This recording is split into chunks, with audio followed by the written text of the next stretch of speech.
শিক্ষামন্ত্রী তার স্ত্রীর চিকিৎসাজনিত কারণে বাংলাদেশ বিশ্ববিদ্যালয় শিক্ষক সমিতি ফেডারেশনের সভাপতি আনতারুল ইসলাম এবং সাধারণ সম্পাদক প্রফেসর নিজামুল হক ভূঁইয়ার নেতৃত্বে 13 দল শিক্ষক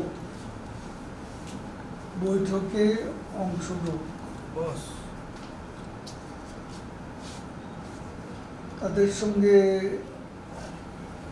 আমাদের বিস্তারিত আলোচনা হচ্ছে।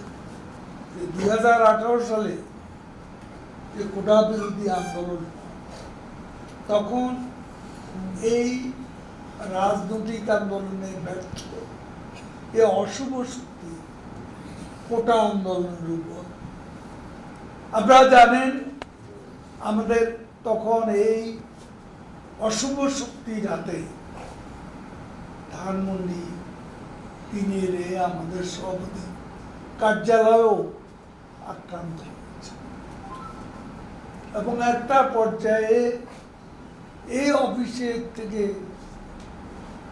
অনতি দূরে রাস্তাঘাট একটি মেয়েকে দিয়ে অভিনয় করানো হয়েছে।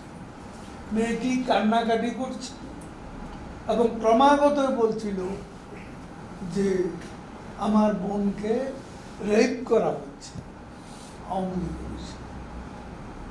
তখন কোটা বিরোধীদের নেতারা কয়েকজন এই অফিসে এসে বাথরুম পর্যন্ত খুঁজে খুঁজে দিয়েছে যে কোথাও এ ধরনের ঘটনা ঘটেছে।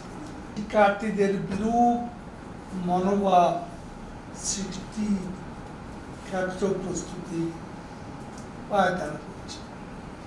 কোটার প্রয়োজনীয়তা রয়েছে এবং বাংলাদেশে বিদ্যমান পদ্ধতিতে এটা যৌক্তিক।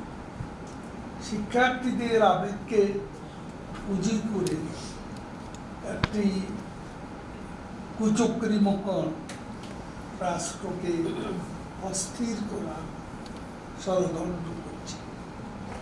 এ অশুভ শক্তি এর আগেও আমাদের কাছে তথ্য সবার কাছেই আছে